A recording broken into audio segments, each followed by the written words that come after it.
പേട്ടയിൽ നിന്ന് കുട്ടിയെ തട്ടിക്കൊണ്ടുപോയ കേസിലെ പ്രതി ഹസൻ കുട്ടിയെ തെളിവെടുപ്പിന് കൊണ്ടുവന്നു. വിവരങ്ങളുമായി വി വിനോദ് ചേരുകയാണ്. വിനോദ്, നീണ്ട നാളുകൾക്ക് ശേഷമാണ് ഹസൻ കുട്ടിയെ പോലീസ് പിടികൂടിയിരുന്നത്. ഇപ്പോൾ അത് ഹസൻ കുട്ടിയെ തെളിവെടുപ്പിന് കൊണ്ടുവന്നിരിക്കുകയാണ്. എന്തൊക്കെയാണ് വിവരങ്ങൾ?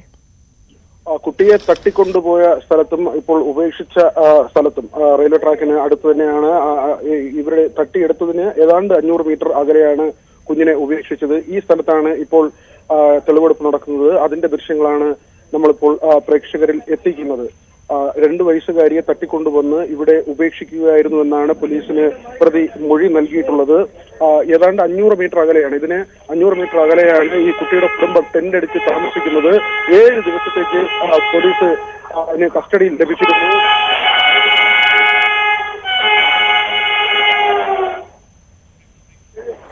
പേട്ടയെ നിന്ന് കുട്ടിയെ തട്ടിക്കൊണ്ടുപോയ കേസിലെ പ്രതി ഹസൻ കുട്ടിയെ തെളിവെടുപ്പിന് കൊണ്ടുവന്നിരിക്കുകയാണ്. കുട്ടിയെ കണ്ടുകിട്ടിയ സ്ഥലത്താണ് തെളിവെടുപ്പ് കൊണ്ടുവന്നത്. കുട്ടി കിടന്ന സ്ഥലത്ത് നിന്ന് 500 മീറ്റർ മാറിയാണ് കുട്ടിയെ കണ്ടെത്തിയത്. അന്ന് വലിയ തോതിലുള്ള പരിഭ്രാന്തി സൃഷ്ടിച്ച വാർത്തയായിരുന്നു ഇത്. ഏറെ നാളുകൾക്ക് ശേഷം നിരവധി CCTV ദൃശ്യങ്ങൾ പരിശോധിച്ചതിന് ശേഷം ഏറെ നാളുകൾക്ക് ശേഷമാണ് ഹസൻ കുട്ടിയെ പോലീസ് പിടികൂടുകയും ചെയ്തിരിക്കുന്നത്. ഇയാൾ നിരവധി കേസുകളിൽ പ്രതിയാണ്. പ്രത്യേകിച്ചും പോക്സോ കേസുകളിൽ ഉൾപ്പെടെ ഹസൻകുട്ടി പ്രതിയാണ്. ഇന്നിപ്പോൾ ഹസൻകുട്ടിയുടെ തെളിവെടുപ്പ് നടന്നുകൊണ്ടിരിക്കുകയാണ്. വി വിനോദ് വീണ്ടും ചേരുകയാണ്. വിനോദ്, ഈ തെളിവെടുപ്പ് എങ്ങനെ പുരോഗമിക്കുന്നു? ഹസൻകുട്ടി കൃത്യമായി എല്ലാ വിവരങ്ങളും പോലീസിനോട് പറയുന്നുണ്ടോ? തട്ടിയെടുത്തതും ഇവിടേക്ക് കൊണ്ടുവന്നതും അടക്കമുള്ള കാര്യങ്ങൾ പോലീസിനോട് വിവരിക്കുന്നുണ്ട്.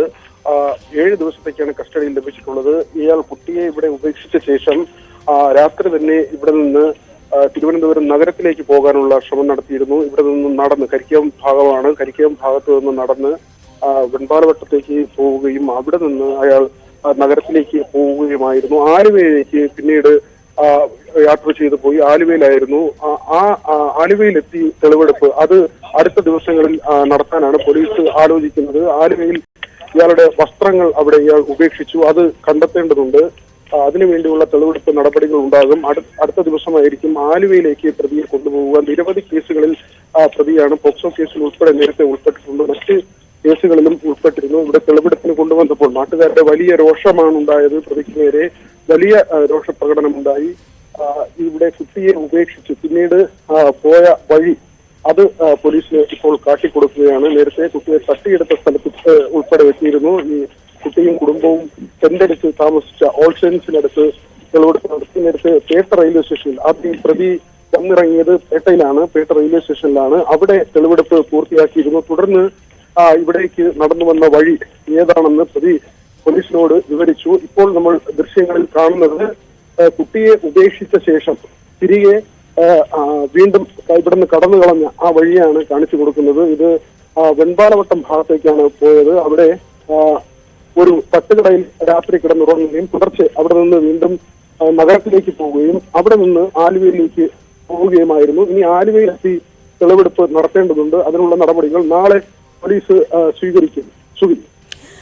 വിനോദ്, അതുപോലെ തന്നെ ഈ കുട്ടിയെ കൊണ്ടുപോകുന്നതിന് മുമ്പ് എങ്ങനെയാണ് ഇയാൾ കുട്ടിയെ ലക്ഷ്യമിട്ടിരുന്നത്? അത്തരം വിവരങ്ങളിലേക്ക് പോലീസ് എത്തിയിട്ടുണ്ടോ? അത്തരം വിവരങ്ങൾ ഇയാളിൽ നിന്ന് പോലീസിന് ലഭ്യമായിട്ടുണ്ടോ? ഇയാൾ ഇവിടെ ട്രെയിൻ ഇറങ്ങി ഈ ഭാഗത്ത് ചുറ്റിത്തിരിയുമ്പോൾ തന്നെ ഈ കുട്ടിയും കുടുംബവും ഇയാളുടെ ശ്രദ്ധയിൽപ്പെട്ടിരുന്നു. പിന്നീട് കുട്ടിയെ മിഠായി വാങ്ങി നൽകി. പോലീസ് പറയുന്നത് ഇങ്ങനെയാണ്: മിഠായി വാങ്ങി നൽകിയ ശേഷം ഇയാൾ രാത്രിയും ഈ പരിസരത്ത് തുടരുകയായിരുന്നു. അതിനുശേഷം രാത്രി 11 മണിയോടുകൂടി ഈ പരിസരത്ത് തന്നെയുള്ള ഒരു കടയിൽ നിന്ന് കരിക്ക് വാങ്ങി കുടിക്കുന്നു. അതിനുശേഷം വീണ്ടും ഈ ടെന്റിനടുത്തേക്ക് വരുന്നു. അവിടെ നിന്ന് നേരത്തെ തന്നെ തീരുമാനിച്ചതുപോലെ കുട്ടിയെ തട്ടിയെടുക്കുകയാണ്. ഈ സമയത്ത് രക്ഷിതാക്കൾ ഉറക്കത്തിലായിരുന്നു. അതിനുശേഷം ഈ ഭാഗത്തേക്ക് കൊണ്ടുവരുന്നു. ലൈംഗികമായി ഉപദ്രവിക്കുക എന്നതായിരുന്നു ലക്ഷ്യം. പക്ഷേ കുട്ടിക്ക് അനക്കമില്ലാതായതോടുകൂടി കുട്ടി മരിച്ചു എന്ന് കരുതി ഇവിടെ ഉപേക്ഷിച്ചു എന്ന ഒരു മൊഴിയാണ് ഹസൻകുട്ടി പോലീസിന് നൽകിയിട്ടുള്ളത്. ഇക്കാര്യങ്ങൾ ഉൾപ്പെടെ പോലീസ് പരിശോധിക്കുന്നുണ്ട്. CCTV ദൃശ്യങ്ങളുടെ അടിസ്ഥാനത്തിലാണ് പ്രതിയെ പിടികൂടാനായത്. വിവിധ ദൃശ്യങ്ങൾ, അതായത് ഏതാണ്ട് 100-ലധികം CCTV ക്യാമറകൾ ഈ പ്രദേശത്തെയും സമീപ പ്രദേശങ്ങളിലെയും CCTV ക്യാമറകൾ പോലീസ് ശേഖരിച്ചിരുന്നു. അതിനുശേഷം ഈ ദൃശ്യങ്ങൾ സംശയം തോന്നിയ 30 പേരുടെ പട്ടിക ഉണ്ടാക്കി. അതിൽ നിന്ന് ഈ പട്ടിക ഈ സംശയമുള്ളവരുടെ പട്ടിക ജയിലുകളിലേക്ക് അയച്ചു കൊടുത്തു. അങ്ങനെയാണ് ഇത് നിർണായക ഏറ്റവും വലിയ വഴിത്തിരിവ് ഈ കേസിൽ സംഭവിക്കുന്നത്. അങ്ങനെയാണ് കൊല്ലം ജില്ലാ ജയിലിലെ അധികൃതർ ഇത് ഹസൻകുട്ടിയാണ് CCTV ദൃശ്യങ്ങൾ ഉള്ളതെന്ന് കണ്ടെത്തുകയും ഇയാൾ അവിടെ ജയിലിൽ കിടന്ന വിവരം പോലീസിനെ അറിയിക്കുകയും പോക്സോ കേസിൽ നേരത്തെ ഉൾപ്പെട്ടിട്ടുള്ള വിവരം തിരുവനന്തപുരം സിറ്റി പോലീസിന് കൈമാറുകയും ചെയ്തു. ആ വിവരം കൈമാറിയതിന്റെ അടിസ്ഥാനത്തിലാണ് ഹസൻകുട്ടിയെ കേന്ദ്രീകരിച്ചുള്ള അന്വേഷണം നടത്തിയത്. പിന്നീട് ഇയാൾ ആലുവയിലേക്ക് കടന്നതായി മനസ്സിലാക്കി. ഏറ്റവും ഒടുവിലാണ് പോലീസിന്റെ പിടിയിലാകുന്നത്. ആലുവയിൽ തെളിവെടുപ്പിന് കൊണ്ടുപോകും. ഇയാളുടെ വസ്ത്രം അവിടെ ഉപേക്ഷിച്ചാണ് ഇയാൾ അവിടെ നിന്ന് പിന്നീട് പോയത്. അതുകൊണ്ട് തന്നെ ആ വസ്ത്രം ഉൾപ്പെടെ കണ്ടെത്തേണ്ട സാഹചര്യമുണ്ട്.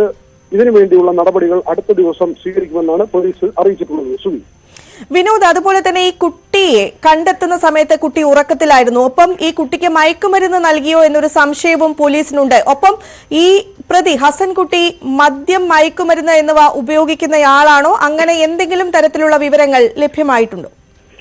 പ്രതിയെ പിടികൂടുമ്പോൾ 30 ഗ്രാം കഞ്ചാവ് പ്രതിയുടെ പക്കൽ ഉണ്ടായിരുന്നു എന്ന വിവരം പോലീസ് നേരത്തെ തന്നെ വെളിപ്പെടുത്തിയിരുന്നു. പോലീസ് പ്രതിയെ പിടികൂടുമ്പോൾ അത് റിമാൻഡ് റിപ്പോർട്ടിൽ സിറ്റി പോലീസ് കമ്മീഷണറുടെ വാർത്താ സമ്മേളനം ഉണ്ടായിരുന്നു. അതിനുശേഷം ഈ കോടതിയിൽ റിമാൻഡ് റിപ്പോർട്ട് നൽകുമ്പോൾ അതിൽ കൃത്യമായി ഈ കാര്യം വ്യക്തമാക്കിയിരുന്നു. പ്രതിയുടെ കയ്യിൽ 30 ഗ്രാം കഞ്ചാവ് ഉണ്ടായിരുന്നു എന്ന വിവരം.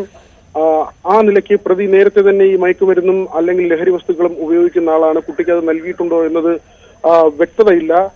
ഈ കുഞ്ഞിന്റെ ശരീരത്തിൽ മറ്റ് എന്തെങ്കിലും അതിക്രമം നടന്നതിന്റെ, കുട്ടിയെ ശാരീരികമായി ഉപദ്രവിക്കാൻ ശ്രമിച്ചതിന്റെ തെളിവുകൾ ഇല്ല, അല്ലെങ്കിൽ അങ്ങനെ ഉപദ്രവിക്കപ്പെട്ടിട്ടില്ല എന്ന കാര്യം പോലീസ് നേരത്തെ തന്നെ വ്യക്തമാക്കിയിരുന്നു. മെഡിക്കൽ റിപ്പോർട്ടിന്റെ അടിസ്ഥാനത്തിലാണ് അത്തരം ഒരു കാര്യം പോലീസ് പറഞ്ഞത്. ഏതായിരുന്നാലും ഇപ്പോൾ ഹസൻകുട്ടിയുമായുള്ള തെളിവെടുപ്പ് ഏറ്റവും പ്രധാനപ്പെട്ട ഒരു തെളിവെടുപ്പ് തന്നെയാണ്. ഈ കേസുമായി ബന്ധപ്പെട്ട് റെയിൽവേ സ്റ്റേഷനിലും അതിനുശേഷം കുട്ടിയെ തട്ടിയെടുത്ത ടെന്റിലും ഇപ്പോൾ ഏറ്റവും ഒടുവിൽ ഇപ്പോൾ കടന്നുകളഞ്ഞ, അതായത് കുട്ടിയെ ഉപേക്ഷിച്ച് കടന്നുകളഞ്ഞ വഴിയിലൂടെയാണ് ഹസൻകുട്ടിയെ കൊണ്ടുപോകുന്നത്.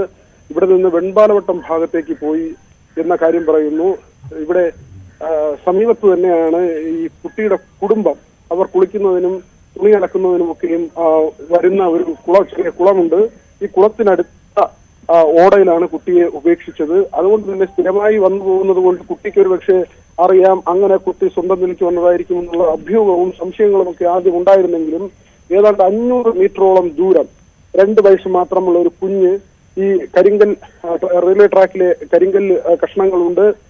ഈ മെറ്റലിലൂടെ നടക്കുക അത് പ്രയാസമുള്ള കാര്യമാണ്. മാത്രവുമല്ല കാട് പിടിച്ച പ്രദേശമാണ്. ഈ സ്ഥലത്തു കൂടി ഒരു കുഞ്ഞ് ഒറ്റയ്ക്ക് വരിക എന്നത് സാധ്യമായ കാര്യമല്ലെന്ന് ആദ്യം തന്നെ വ്യക്തമായിരുന്നു. ഇതിന്റെ അടിസ്ഥാനത്തിലാണ് വിശദമായ അന്വേഷണം. കുട്ടിയെ കിട്ടിയെങ്കിലും പിന്നീട് എങ്ങനെ കുട്ടി ഇവിടെ എത്തി എന്നത് കേന്ദ്രീകരിച്ചുള്ള വിശദമായ അന്വേഷണം നടന്നു.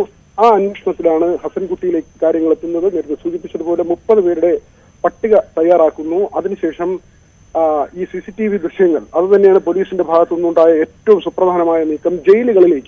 സംസ്ഥാനത്തെ ജയിലുകളിലേക്ക് ഈ ദൃശ്യങ്ങൾ അയക്കുന്നു. അതിൽ ഒരാൾ ഹസൻകുട്ടിയെ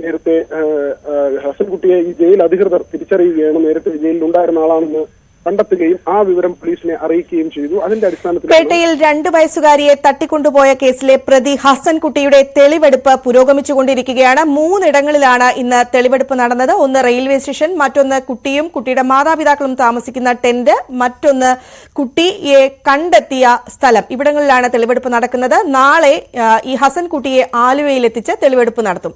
വിവരങ്ങൾ നൽകിയത് VV വിനോദ്.